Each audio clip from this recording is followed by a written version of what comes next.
welcome back to the special edition of E! News, Time's 100 Most Influential Women Special. To start off the show, we will be talking about a very important woman in the study of gender, specifically women, Julia T. Wood.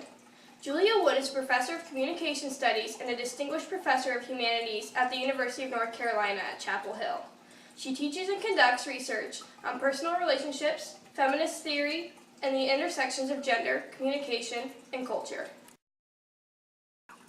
Wood says the special views of gender are passed on to individuals through communication by parents, peers, and teachers. Notions of masculinity and femininity are rhetorical in nature, symbolically constructed through numerous acts of persuasive communication. Masculinity used to be associated with physical strength, but today is tied to economic power and success.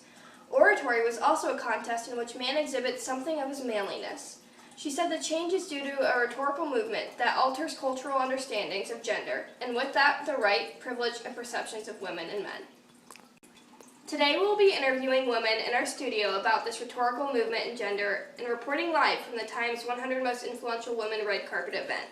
Before we switch over to our very own Kelsey, we have a quick clip of Lynn Franks, a spokeswoman from women's issues on the rhetorical movement in gender. I think what is happening now is that women are far more conscious of the fact that they want to live their lives in a more feminine sense, that they want to be acknowledged and to use women's values and women's abilities of networking, of connection, of intuitive thinking and planning, of bartering. All the things that women do instinctively in small communities are the sort of things that women now want to use in their everyday life. That was a quick overview on Frank's perception of how femininity is changing in our culture and in rhetoric. Now let's go to Kelsey, who is sitting down with the Bond girls. Hello everybody, my name is Kelsey Stone, and I'm here today talking with Naomi and Bernice, who played the Bond girls in the new movie Skyfall. Today we are talking about women in society and getting a few sneak peeks of their new movie. So ladies, do you think it is important to show strong feminine characters in this movie because of the way women are being viewed in society? Well, I think it was really important and necessary because obviously Bond has to be reflective of the times, and women now are, much more independent and much more, they're equal for men, and that has to be reflected in the movies.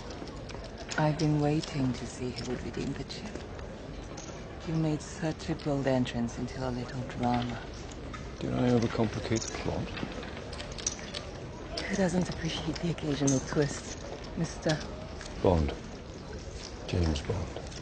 I also think it's a lot more interesting, that kind of relationship with women and Bond, if they're more equal. If it's kind of an unfair advantage that he's got over them because he's just far more intellectually, savvy, then it's not really interesting, But it's interesting when you've got someone who's a match for him.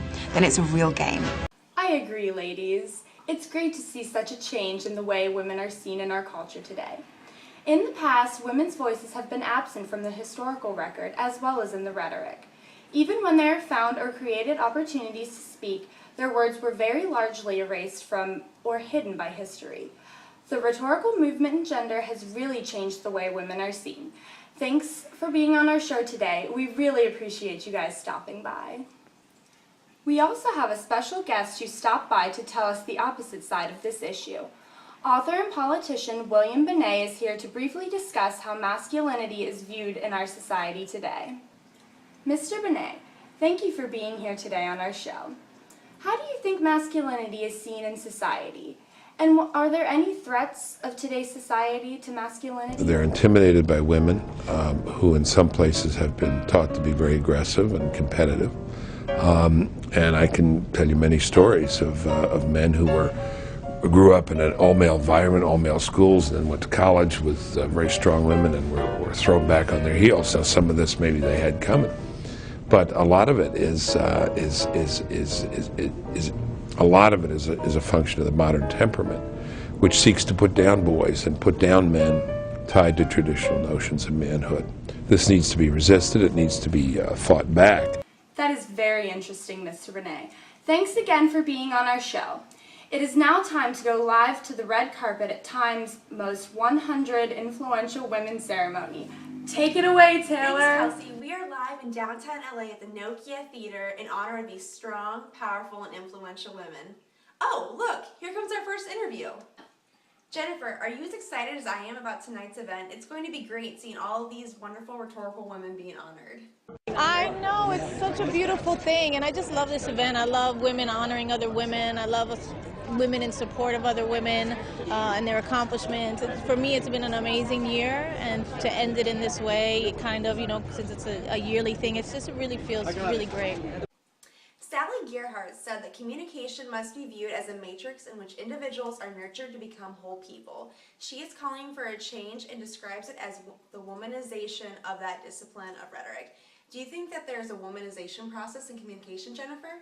As women, I feel like we have a tendency to always put people before ourselves, put everybody in our lives before ourselves, and to really just kind of know that you matter too.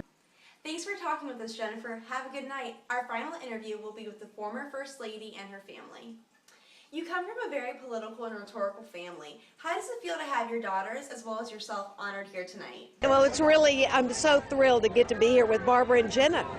And I want to thank Glamour for giving us the Generations Award that recognizes my girls too. It makes me very proud as a mother. They were always very competent, even competent little girls. And I knew they'd be successful, but of course I had no idea which way life would take them, and I'm very proud of the things they're working on now. Barbara, has your mom helped you become a rhetorical woman? What have you been doing with your political and rhetorical voice lately? Actually, my mom was awesome about it because she encouraged me to quit my job and start a nonprofit even though I was 26 and hadn't done that before. But I love what I'm doing every day. I work with amazing recent college graduates that are working in the global health field in East Africa and the U.S. and they're making a huge difference on the global health challenges that we face. And so I'm so excited to see what they'll do with the rest of their careers. That's great. Thanks for talking with E tonight, and have a great night. Well, that's all I have from the red carpet. Back to you at the studio, Ellen. Thanks, Taylor. But I have a quick question for you and Kelsey before we wrap it up. After all the interviews today, I have to ask, how do you think gender roles changing will improve the lives of women, especially for future generations? I think that it will give women more freedom to pursue their dreams, and, will just give them more confidence in general. I agree, Kelsey. With women's voices being heard, it gives them a better chance to become more rhetorical as well as successful. Sally Gerhardt said, in order to be authentic, in order to be nonviolent communicators, we must all become more like women. Women are on their way to becoming a powerful force in the rhetorical world. But what do you think, Ellen? I think that gender role changes will improve the lives of women because women will now have more freedom of expression. Women can now follow their dreams and realize that nothing is out of reach based solely on your gender. Women can defend themselves and represent themselves for who they are and what they want to be. And that's our show for tonight. On behalf of all of us here on E! News, thanks for tuning in and learning about rhetoric and gender with us.